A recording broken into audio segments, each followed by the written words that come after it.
What's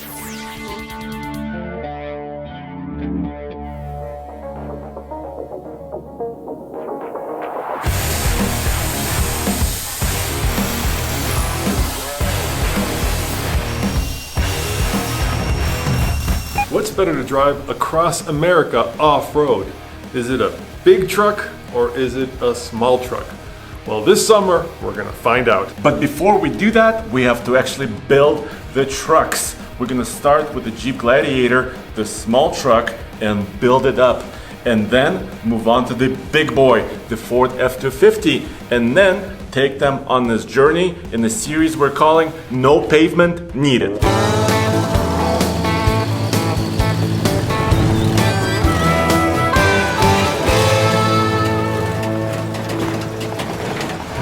All right, check it out, day 2 here at Johnson's Auto Plaza, and we are back with the Jeep Gladiator. Now Jack went ahead and did some work on the truck. Let's see how it turned out.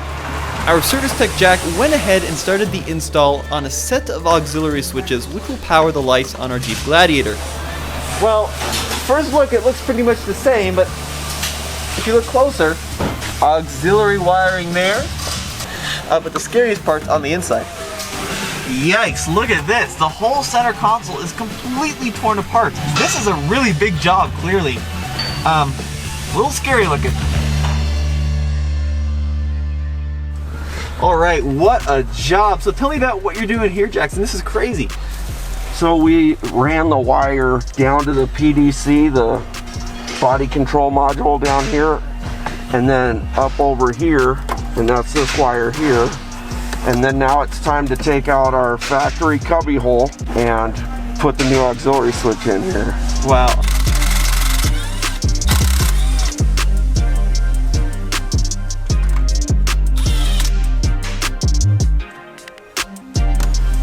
And there it is.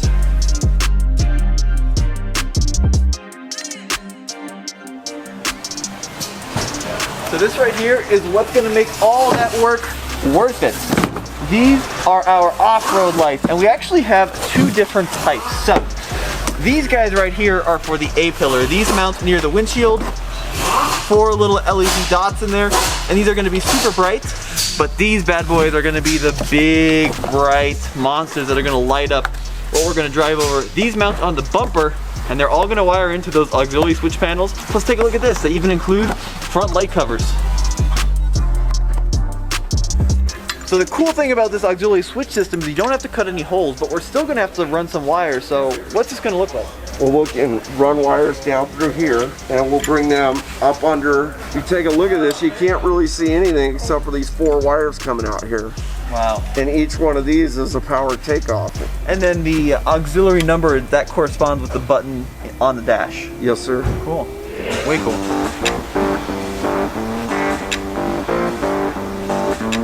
It's time for the part I'm probably most excited for, the snorkel, but it means we're going to have to get some special tools out. What are we doing here? So we're going to remove the air box because we're going to have to modify this tube right here and put what they call the Z tube on. This is made for factory inlet. So we'll take this whole air box out, we'll take this off, and we'll install a new tube that's going to be a round outlet right here that will hook the snorkel in to where it won't flood when you drive it underwater.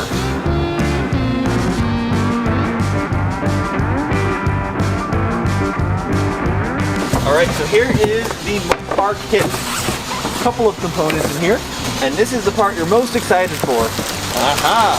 Check this out. Now this is going to mount up by the A-pillar, right about there. And that's really what's going to give us our kind of desert-inspired look on this build.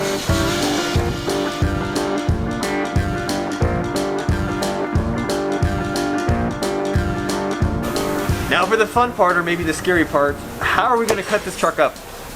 Well, so Mopar gives us a template that we'll tape in right here. We'll kind of make some tack marks on it with an auto punch, and we'll cut this inner part out, and then we'll actually do an outer cut with another template. Wow. So the hood has to come off. The hood has to come off because they actually give us a template to do it upside down, and it really wouldn't be a good place to try to cut it with the tool right here. Gotcha.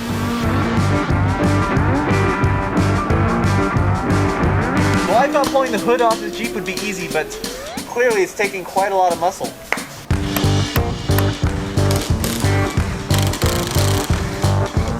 So you can see the issue is that the paint just gets in there and you really got to pound it in there, because what happens if you don't? You said you'll scratch the hood, right? Yeah, you'll scratch the hood because it won't fit very snug. Wow.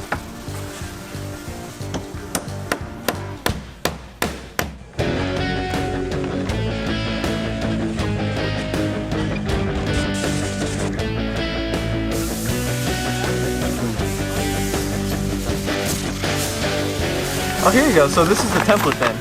That's the template. Cool. Yeah. Gotcha. So it's one cut to the inside and one cut to the outside. Is that how it works? Yes, sir. You want to make sure you don't go all the way through this outer lip here. You only want to cut to right here, and that's where you really have to pay attention to the directions here, to where your line shows that it's not going all the way out this second lip. Gotcha. Or else you'll have that much gap in there that you can't feel.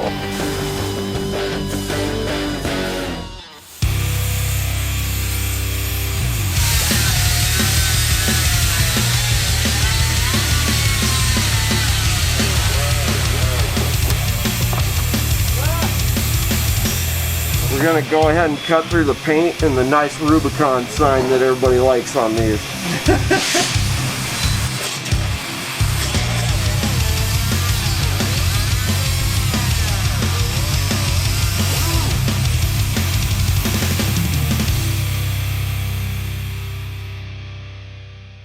So you can see the cross section of the outside layer of the hood. It's pretty thick. Cool little souvenir that I'm going to throw away immediately because it's covered in aluminum shards.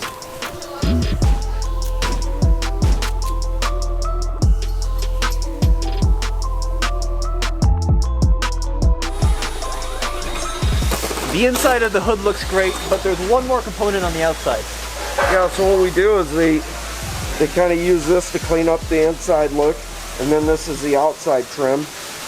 We had to drill some holes here, and we'll take the double-sided tape off of here.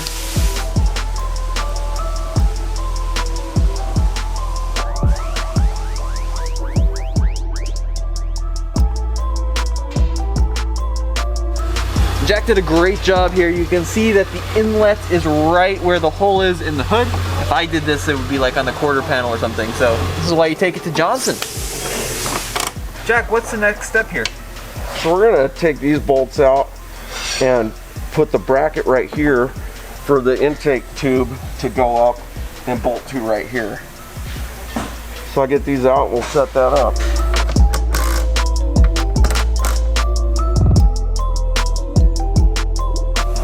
I thought we were done making holes, but apparently not.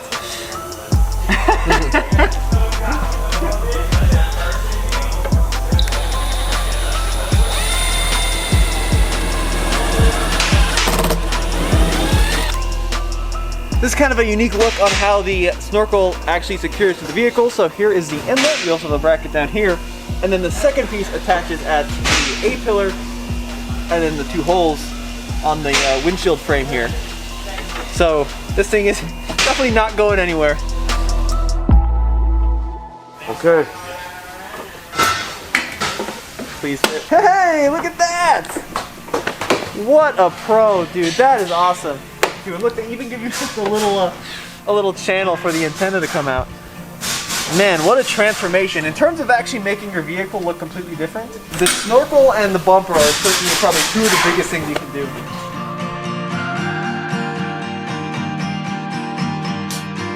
You'll notice our lights are actually two different sizes. I was talking to Jackson, it really doesn't matter where we place them, so we can put the small ones on the bumper and the big ones up on the A-pillars. But I think what we'll do is we'll put the big ones here on the bumper and then the smaller ones up by the windshield. This is a cool system. So you got these clamps and they are completely adjustable, of course. And then you've got this little carriage bolt with the nut on the end, which they promptly drop. And I guess this will just flop on in there. Yeah, how about that?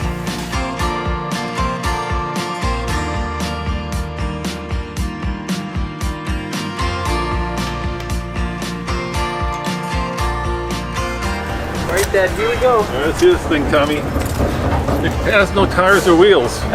No, it does not. What is up with that, huh? You want to see the front of it? Yeah, let's see the winch. Oh, That's crazy, huh? I love that winch, and I love the cable. These are all going to play into the switch panel on the dash. Wow, wow. I can't wait to see it with the wheels and tires on. Oh, and the snorkel. I missed it, dude. I missed your snorkel work. That looks really good. And we went facing forward, huh? There's only one way you can go. Oh, you can't go facing backward? Nope, just forward. All right. Yeah, it looks great. Yeah. This is so cool. So Jack went ahead and wired up the entire light system, but I simply can't get in and push the button, right? There's a little bit more we have to do. No, we actually have to program the auxiliary switch into the vehicle to where the vehicle knows that when it gets a certain input from the button, that it'll send through the PDC to the lights and power them. So I think what we've learned with this whole lighting system install is when you do the auxiliary switch panel, it really does become part of the Jeep. It's not some tacked on switch that's just wired straight to the battery. I mean, it becomes integral into the electrics of the vehicle, which is a good and a bad thing, but certainly it's a very clean and efficient setup. So I'm here with Jake. Jake is going to be our programming guru today. So why can't we simply just plug in our switch panel and go? That's a great question. So basically, the way that the vehicle was formatted from the factory, every single computer's talking to each other with or without those products in there. So what we're going to do now is we're actually going to go in and we're going to have the computer acknowledge that it now has these accessories on it, so that way all those functions work through the different computers that communicate with each other, like the radio frequency hub and the body control module. Wild. So we're actually like adding features or adding code to the vehicle to upgrade it in some ways. That's exactly right. Yep, Cool. basically adding code to it to make it cooler. And then this is resetting what they call the body control module, and now you can see that that is an option on there. That is crazy. Absolutely crazy. And then just like that, you've got auxiliary switches. As long as you've wired it in and done it correctly, right? I'm sure our guy's done that pretty spot on. Let's go. Right? Ah! Oh, what a day! Dude, that is so Dude, you smashed there. Unbelievable. So here we go, guys. In front of the radiator, I have auxiliary 1 that powers the big lights on the front of the Jeep, and then auxiliary 3 powers the ones on the B pillar. The front of the Jeep is completely sorted. We got the lights, we got the bumper, we got the winch, we got the snorkel. Now we just gotta do something about this bed.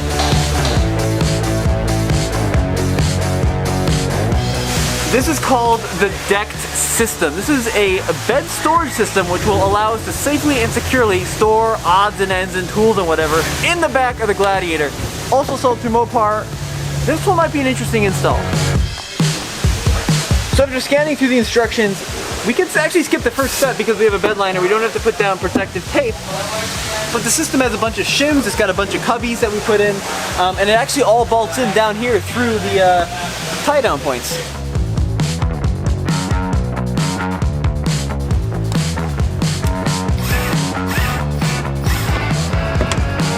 There are a couple of different components to the deck system. First, Jackson's over here assembling the frame, and then once we have that loosely assembled, we can begin to attach the accessories.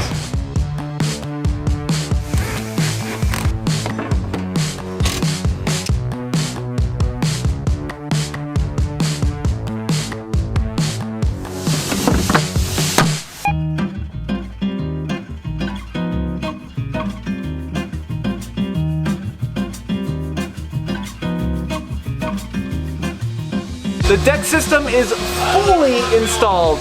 This came out great. So now we've got these two large cubbies that pull out for all sorts of recovery gear and stuff you need out on the trail.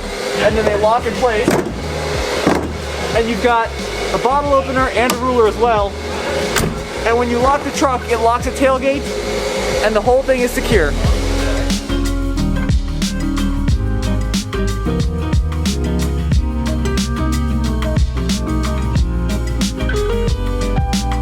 Final step, wheels and tires going on. Please fit, please fit.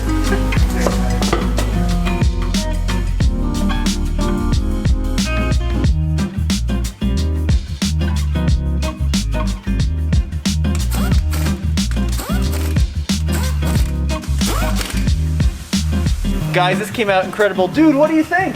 I love it. You guys had a great vision. You really came together on this one. Yeah, I think the steel wheels really complete the build.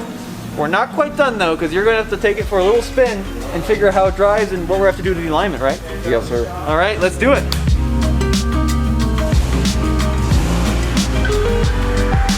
The Jeep came out fantastic, and just full disclosure, Mopar, Warren, and BFG did provide the parts for our Transamerica series.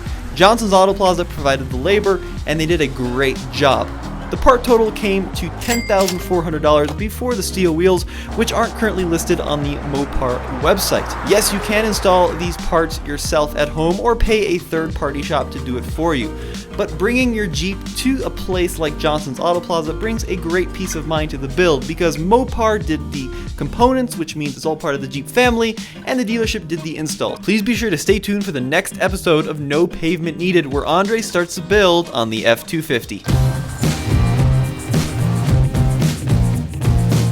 All right, guys, I think it looks awesome. Dude, what do you think? I like it. You guys had a great vision. We really got it together nice. A huge thank you to Mopar, Warren, and BFG for making this happen, and take my mask off for this, Johnson Auto Plaza. These guys are the real deal. They know their stuff. Jackson, do you go by Jack or Jackson? Just not late for dinner, sir. Either or. Be sure to ask for him if you come here, because he does spectacular work on all these Jeep mods. And head over to tfltruck.com, because this baby's got some serious off-roading in mind. Sir, you're the best. Thanks for everything. Guys.